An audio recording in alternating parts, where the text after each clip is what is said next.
말씀 듣기 전에 한 20초짜리 짧은 영상 하나 보고 말씀을 시작하도록 하겠습니다.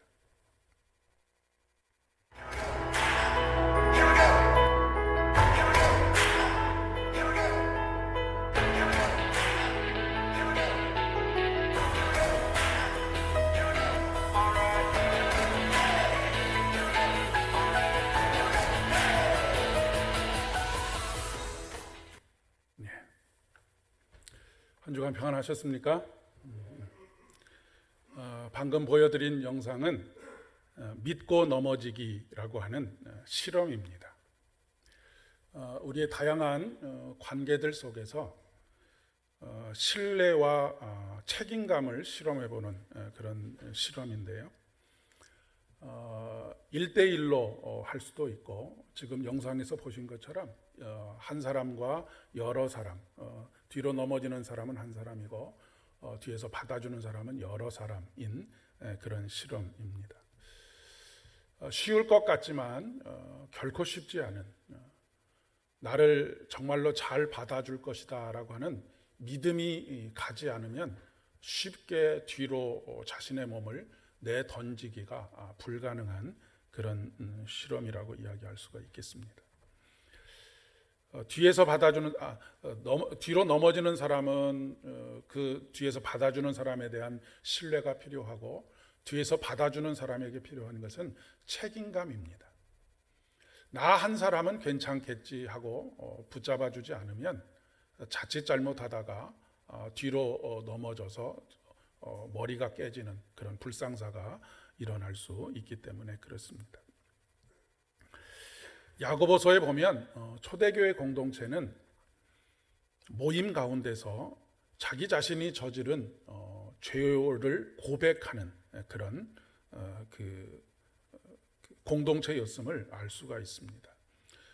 야고보서 5장의 말씀에 기록이 되어져 있는데, 우리는 지금 그 죄의 고백을, 예배 순서 중에 죄의 고백을 할 때에 우리가 공통적으로 일반적으로 저지르게 되는 그런 죄에 대해서는 고백의 기도를 하고, 나와 하나님만이 알고 있는 내가 누군가에게 이야기하기 부끄러운 허물과 죄는 침묵 속에서 혼자만 기도하지 않습니까?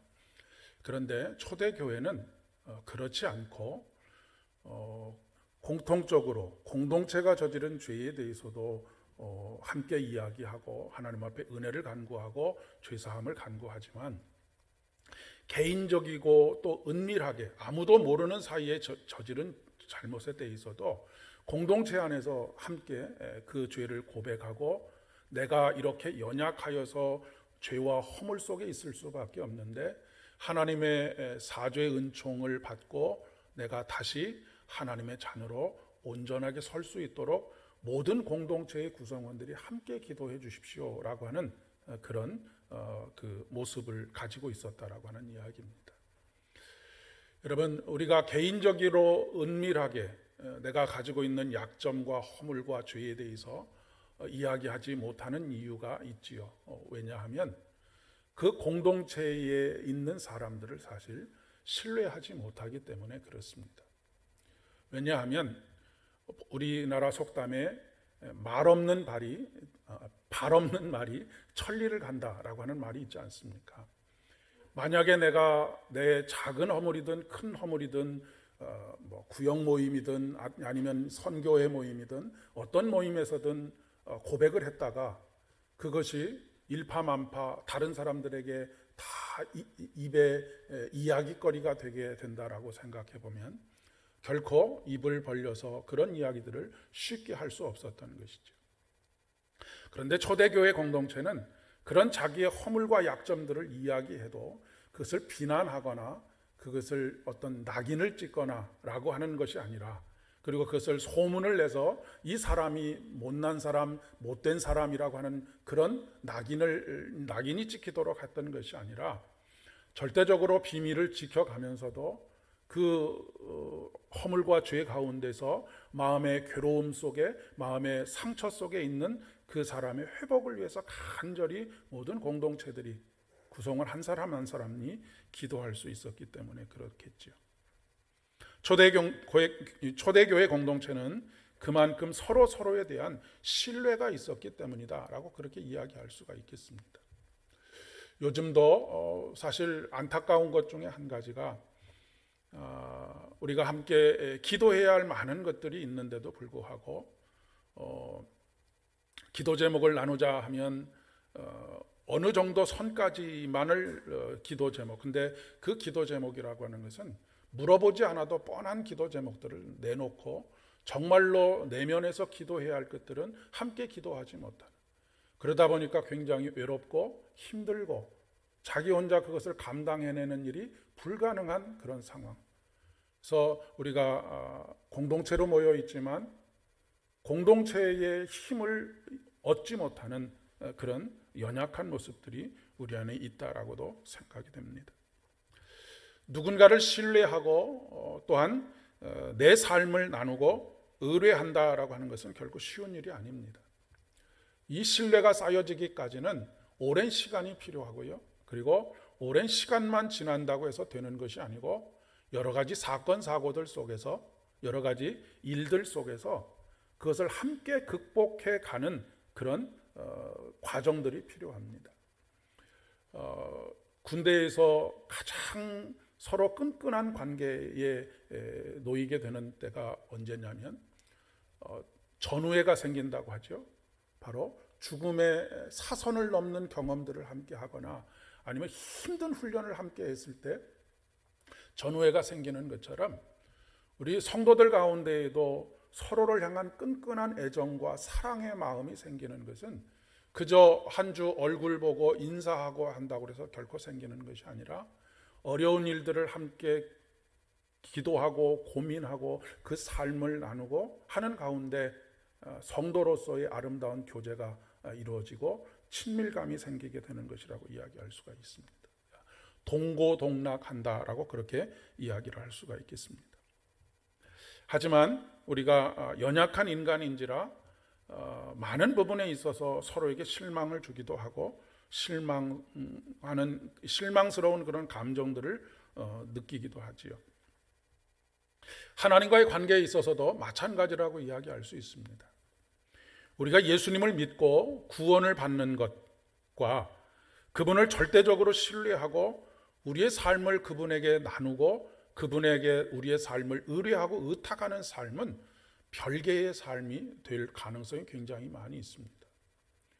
우리가 복음을 듣고 예수를 믿는 것, 그리고 영생을 마음속에 확신하는 것, 이것과 매일매일의 삶 속에서 하나님을 아주 가깝게 느끼고 그분에게 친밀감을 느끼면서 내 삶을 나눈다라고 하는 것이 무엇이겠습니까? 그것은 바로 기도입니다. 그런데 우리가 기도할 때에 한 가지 조금 바꿔가야 할 일들이 있는데 그것이 뭐냐면 사실 하나님께서는 우리에게 어떤 문제를 가지고 나와서 그 문제를 해결하는 것에 대해서도 우리의 기도를 듣기를 원하시지만 하나님께서 더 듣고 싶어 하시는 기도는 우리의 삶의 일상을 나누는 것입니다.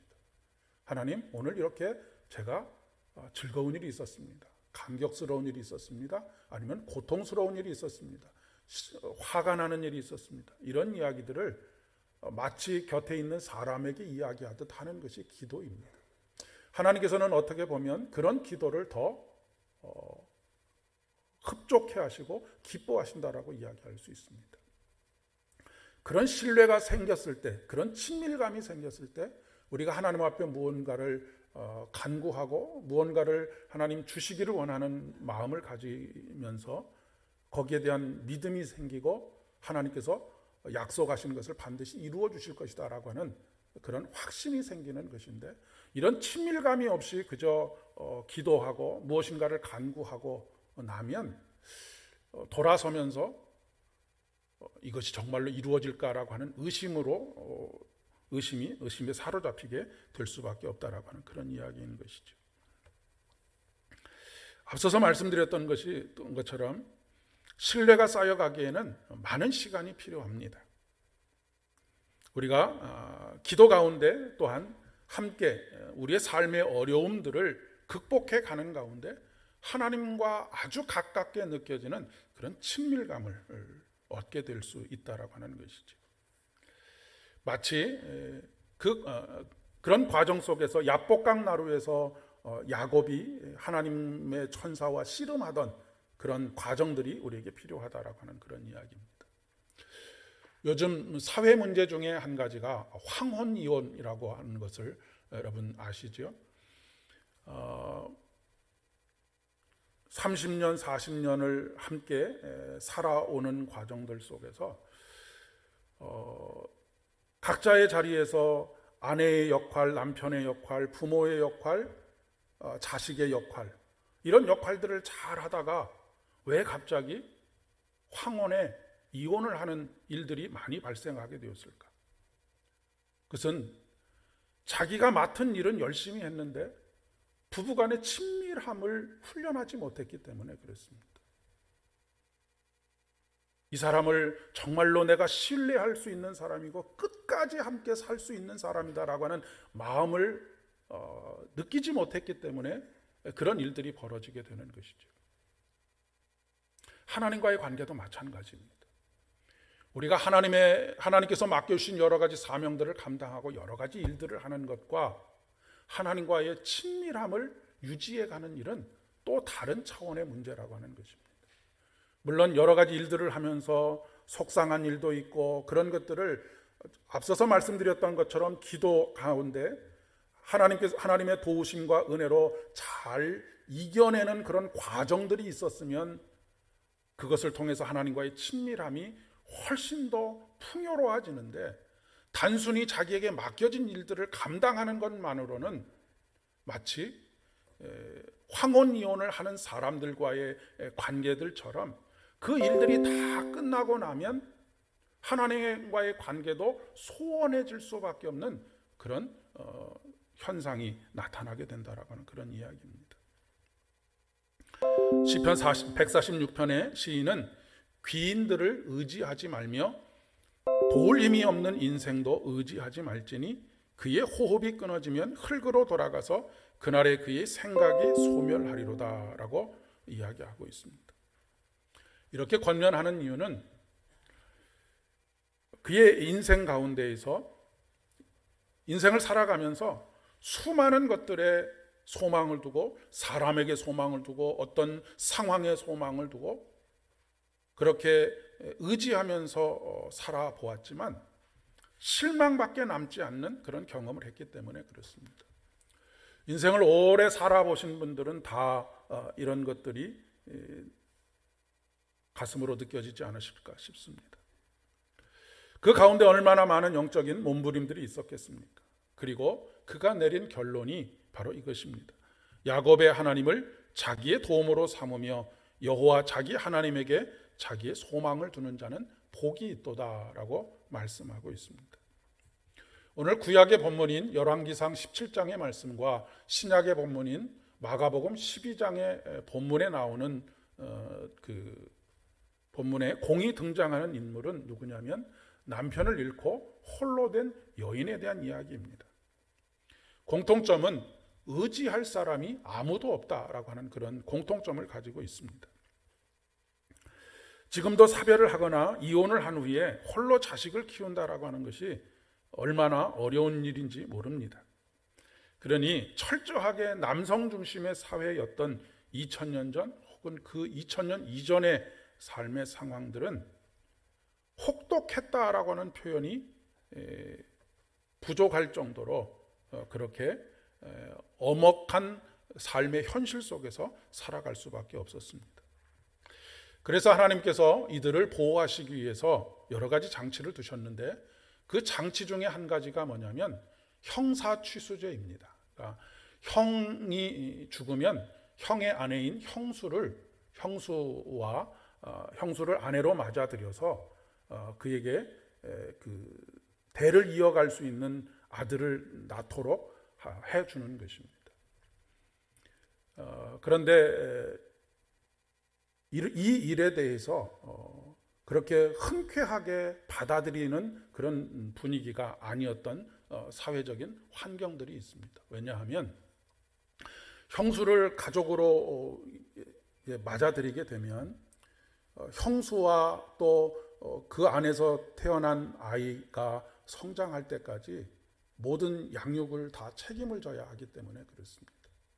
그리고 형수의 삶도 책임을 져야 하고, 그렇다고 해서 그 낳은 아들이 자기의 아들이 되느냐 하면 그것이 아니고 형의 아들로 호적에 올라가서 결국에는 분가할 수 있도록 그렇게까지 해주어야 하기 때문에 욕심이 조금 있거나 자기가 손해보는 것에 대해서 마음이 내키지 않는 사람들은 이 일을 잘 하려고 하지 않았던 것이죠. 그리고 그 책임을 감당하기 싫어서 유다의 아들 중에 오난이라고 하는 그 사람은 형수를 맞이하기는 했지만 아이를 낳지 못하도록 그렇게 그 술수를 씀으로 말미암아서 하나님 앞에 심판을 받았습니다. 그것을 하나님께서 죄라고 여기시고 하나님의 심판으로 말미암아서 죽음을 당하게 되었었던 것을 우리가 알고 있지요. 룻기에서도 룻을 아내로 맞이한 보아스라고 하는 사람 이전에 더 이 룻과 가까운 친족이 있어서 그에게 먼저 물어봤는데, 그 친족이 내가 아내로 받아들이기를 원치 않는다라고 해서 보아스에게 그 권리가 넘어갔던 것을 여러분들께서 성경에서 알고 계시지 않습니까? 그런데 오늘 말씀과 연관해서 형제와 가까운 친족조차도 없을 때는 율법에 그것을, 그러니까 그 남편이 남겨놓고 간 재산을 성전에 맡겨 놓아야 한다라고 하는 율법의 조항이 있었습니다. 그런데 오늘 마가복음의 본문에 등장하는 서기관들이 이 제도를 악용해서 그 모든 그나마 앞으로 생계를 어떻게 이어가야 할지 조금씩 사용해야 할 그 모든 것들을 술수를 써서 다 재산을 빼돌렸다라고 하는 그런 이야기입니다. 지금 이 두 렙돈을 들인 과부가 지금 지난 온 세월 동안에 겪고 있는 일입니다. 그러니까 성전에 맡겨져 있는 아주 작은 재산조차도 서기관들이 그것을 다 약탈해간 상황이라고 하는 그런 이야기입니다. 40절의 말씀에 보면 그들은 과부의 가산을 삼켰다라고 그렇게 표현을 하고 있지 않습니까? 아마도 이러저러한 이유를 대면서 이렇게 빼가고 저렇게 빼가지 않았을까 싶습니다. 그래서 결국 홀로 된 이 여인에게는 성전에 드릴 최소한의 단위, 성전에 예물을 드릴 때 한 렙돈은 안 되고 최소한의 단위가 두 렙돈을 드려야지만 되었는데, 최종적으로 이 두 렙돈이 최종적으로 그의 지금 손에 남아 있게 되는 그런 상황 속에 놓이게 되었다라고 하는 것입니다. 렙돈은 한 데나리온이 일꾼의 하루 품삯인데, 렙돈은 64분의 1 정도가 됩니다. 그러니까 우리가 지금 일당을 한 10만 원 받는다고 생각하면 지금 이 여인이 가지고 있는 하나님 앞에 드린 예물의 가치가 한 1,500원 정도 되는 것이죠. 벼룩의 간을 빼먹어도 유분수다라고 하는 그런 표현이 딱 적절한 표현이 아닐까 싶습니다. 열왕기상의 사르밧 과부도 그렇고 마가복음에 등장하는 홀로 된 여인도 그렇고 이제는 의지할 것이 완전히 사라진 그런 상황입니다. 그러니까 마지막 선택을 해야 되는 그런 상황에 있는 것이죠. 그나마 가지고 있었던 것도 다 빼앗기고 손에 남아있는 것은 두 렙돈. 사르밧 과부도 떡이 그의 손에 아무것도 없고 단지 통에 남아있는 아주 작은 밀가루. 이제 아들하고 그것을 빵을 만들어서 먹고 죽음을 선택해야만 하는 그런 상황 속에 있는, 인생의 아주 막다른 골목에 있게 된 그런 여인들의 이야기입니다. 앞뒤 좌우가 다 막혀 있는 상황입니다. 그 어떤 인생의 출구도 보이지 않는 상황이지요. 그때 반드시 열려 있는 한 곳이 있습니다. 그것이 바로 하늘입니다. 하늘의 문은 닫혀 있지 않습니다. 저희가 가끔 이제 그 집에 문을 이렇게 완전히 안에서 중문에서 잠그고 그렇게 자는 경우들이 있는데, 그런데 이 중문을 닫지 않을 때가 있습니다. 어느 때냐면 아직 아이들이 들어오지 않았을 때입니다. 가족들이 아직 들어오지 않았을 때는 문을 안에서 걸어 잠그지 않습니다. 그 밖에서 안에서 걸어 잠그게 되면 아직 들어오지 못한 사람을 들어올 수가 없기 때문에 그렇죠. 하나님께서도 똑같은 마음입니다. 언제나 문을 열어놓고 계십니다. 언제나 바라보기만 하면, 문을 열기만 하면, 문을 두드리기만 하면 열어주실 준비를 하시고 그렇게 문을 열어놓고 계시는 하나님이십니다. 열린 하늘을 바라보는 성도 여러분 되실 수 있기를 진심으로 축복합니다. 하늘이 열리고 하나님의 들려오는 음성, 이는 내 사랑하는 아들 딸들이요 내가 기뻐하는 자다. 그런데 인간은 참으로 어리석게도 썩은 동아줄만이라도 의지할 만한 것이 있으면 잘 하늘을 바라보지 않으려고 하는 경향이 있습니다. 그것마저도 사라졌을 때 비로소 하늘을 바라보는 사람은 그래도 지혜로운 사람이라고 이야기할 수 있겠습니다. 그마저도 하지 않고 자포자기하는 사람들이 훨씬 더 많습니다. 왜냐하면 그동안 살아오면서 하나님에 대한, 신앙생활을 해오면서도 하나님에 대한 신뢰가 전혀 쌓여 있지 않기 때문에 그렇습니다. 가장 바람직한 것은 어떤 상황 속에서도 주를 바라보는 것입니다. 그리고 어떤 조건 속에서도 주님만을 바라보는 것입니다. 오늘 우리가 이 마가복음 본문에서 주목하기 쉬운 것은 많이 했느냐 적게 했느냐가 아닙니다. 사실 이 말씀은 헌금에 대한 이야기가 아니고 관계에 대한 이야기를 하고 있는 것입니다. 하나님과의 관계, 그리고 우리가 맺어가야 할 관계들에 대한 이야기를 하고 계시는 것이죠. 아무것도 의지할 것이 없는 사람들 가운데 주를 의지하는 사람도 많지만 그렇지 않은 사람들도 많고, 더더군다나 많이 가진 사람들은 더더욱이 주를 의지하지 않을 가능성이 굉장히 많습니다. 예수님께서는 아버지 되시는 하나님을 절대적으로 신뢰하셨습니다. 십자가 위에서 그의 고백은 내 영혼을 아버지 손에 맡깁니다 라고 하는 고백이었던 것을 여러분 기억하고 계시죠? 아브라함이 모리아 산에서 이삭을 바칠 때도 마찬가지입니다. 하나밖에 없는 아들, 100세에 얻은 아들을 제물로 바친다라고 하는 것은 정신 나가지 않고서는 할 수 없는 일입니다. 그런데 그가 그렇게 할 수 있었던 이유는 절대적인 하나님에 대한 신뢰가 있었기 때문입니다. 그런데 이런 신뢰는 하루아침에 생기는 것이 아닙니다. 아브라함이 수많은 실수와 실패를 거듭하지 않았습니까?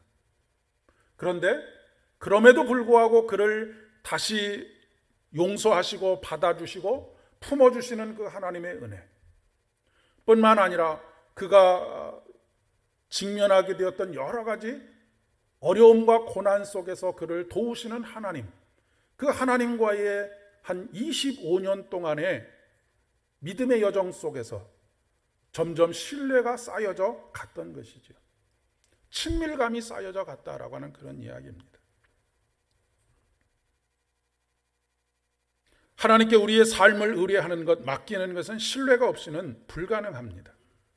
시편 143편의 말씀에 보면 아침에 나로 하여금 주의 인자한 말씀을 듣게 하소서, 내가 주를 의뢰함이니이다 라고 말할 때 여기서 의뢰한다 라고 하는 말은 신뢰합니다 라고 하는 말입니다.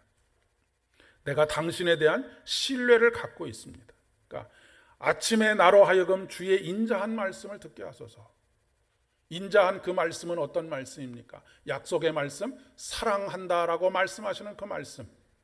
그 말씀을 들려달라고 요청하는 이유는, 기도하는 이유는 내가 당신을 신뢰하고 있기 때문입니다. 신뢰하지 못하는 말씀을 마음으로 아무리 하나님께서 복을 내려주시고 수많은 것들 속에 함께 하시겠다고 해도 정말로? 라고 하는 생각을 가질 수밖에 없을 터인데, 지금 내 마음속에 주님을 신뢰하는 마음, Trust in you라고 하는 영어 표현을 사용하고 있는데, 그렇게 지금 간구하고 있는 것입니다. 사르밧 과부와 마가복음에 등장하는 이 여인이 평소에도 그렇게 하나님과의 친밀한 관계를 이루었는지, 사실 우리는 이 여인이 굉장한 믿음을 가지고 있었을 것이다 그렇게 추측하지만, 그럴 수도 있고 그렇지 않을 수도 있습니다. 여기에는 그 어떤 클루도 찾아보기가 쉽지는 않은데, 어찌 되었든지 간에 최후의 순간에 하나님께 자신의 삶을 의탁했다라고 하는 것에 있어서는 공통점이 있습니다. 오늘 마가복음에서 긴 옷을 입고 다니는 사람은 제사장들입니다. 제사장들은 긴 옷을 입고 다니면서 자기가 제사장입네라고 사람들에게 나 좀 봐라라고 하면서 길가에서 인사받는 것에 아주 익숙해져 있는 사람들이다라고 그렇게 지금 표현하고 있는 것입니다. 회당의 높은 자리와 잔치의 윗자리를 원하는 서기관들도 있었습니다. 그리고 그들과 더불어서 부자들, 이 당시에 소위 복을 받았다라고 말하는 사람들이 헌금하며 모든 사람들보다 많이 넣는데, 가난한 과부는 와서 2렙돈 곧 1고드란트를 넣었다라고 기록하고 있습니다. 제가 여러분들에게 말씀을 전할 때 가끔 영어 단어를 사용해서 참 죄송하지만, 그렇게 하는 이유는 우리 한국말로는 똑같은 단어를 쓰고 있는데 본래 가지고 있는 그 의미들이 전혀 다른 의미를 가지고 있기 때문에 부득불 여러분에게 영어로 말씀드린다는 것을 양해해 주시길 바랍니다. 우리말 성경에는 둘 다 헌금함에 넣었다라고 표현하고 있는데, 영어 성경에서는 부자들이 헌금함에 넣었다라고 하는 것을 뭐라고 표현하고 있냐면 throw in이라고 표현하고 있습니다. 어떤 의미냐면 던진다, 기부한다라고 하는 그런 의미를 가지고 있습니다. 심하게 말하면 길가에 앉아있는 거지에게 동전을 던져주는 것하고 비슷한 그런 태도를 가지고 있다라고 하는 그런 이야기입니다. 그리고 우리가 헌금을 드리고 비록 그 기부금 영수증이라고 하는 것을 받고는 있지만, 본래 헌금의 정신은 기부금이 아닙니다. 기부하는 것이 아닙니다. 그런 반면에 이 과부가 하나님 헌금함에 넣을 때 쓴 단어는 뭐냐면 put in이라고 하는 단어를 쓰고 있는데, 두다 그리고 맡기다라고 하는 의미를 가지고 있습니다. 맡긴다라고 하는 것은 헌금을 맡긴다라고 하는 의미도 있지만 자기 인생을 맡긴다라고 하는 의미를 가지고 있는 것입니다. 우리가 하나님 앞에 헌금을 드린다라고 하는 것은 하나님, 제 인생을 하나님 앞에 맡겨드립니다. 제사장들과 서기관들과 많이 가진 사람들은 마치 길가에 있는 거지에게 던져주듯이 그렇게 던져주거나, 아니면 내가 기부한다라고 하는 것은 무엇입니까? 내가 선한 일을 하고 있다라고 생각하는 것처럼 그렇게 했지만, 이 가난한 과부의 마음 속에서 하나님 앞에 드리는 이 예물은 재물의 많고 적음의 문제가 아니라, 전부를 넣었다라고 하는 것이 중요한 것이 아니라 하나님 앞에 자기 인생을 맡겼다라고 하는 그런 표현인 것이죠.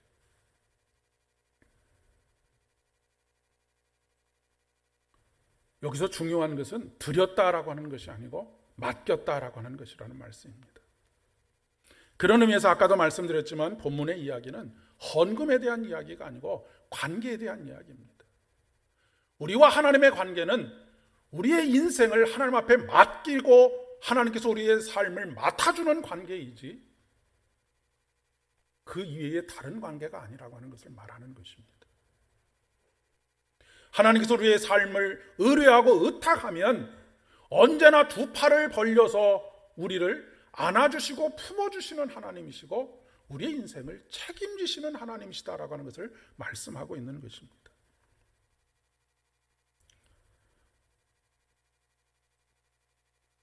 과부가 남편을 잃고 자기의 인생을 처음에 누구에게 의탁했습니까? 성전에 의탁을 했습니다. 성전에 누구에게요? 서기관들에게 자기의 삶을 의탁을 했습니다. 그런데 인간에게 그것도 정말로 믿을 만하다라고 생각했던 그 사람에게 자신의 삶을 의탁했음에도 불구하고 어떻게 되었습니까? 자기의 것을 다 삼켜버리고 실망하도록 만든 것뿐이 없었던 것이죠. 우리를 실망시키지 않으시고 우리를 언제나 우리의 삶을 책임져 주시는 분은 오직 주님밖에 없음을 말씀하고 계시는 것입니다.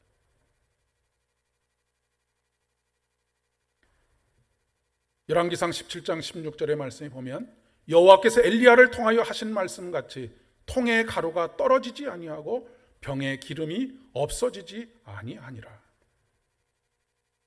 잘 먹고 잘 살게 되었다라고 하는 이야기가 아니고 하나님께서 책임져 주시는 인생이 되었다라고 하는 것을 이야기하고 있는 것이죠.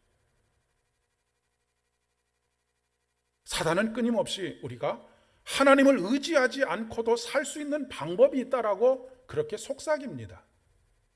인류의 처음 순간부터 이 속삭임은 끊임없이 우리 귀에 들려옵니다. 아담과 하와가 선악을 알게 하는 나무의 열매를 따먹게 된 이유가 무엇입니까?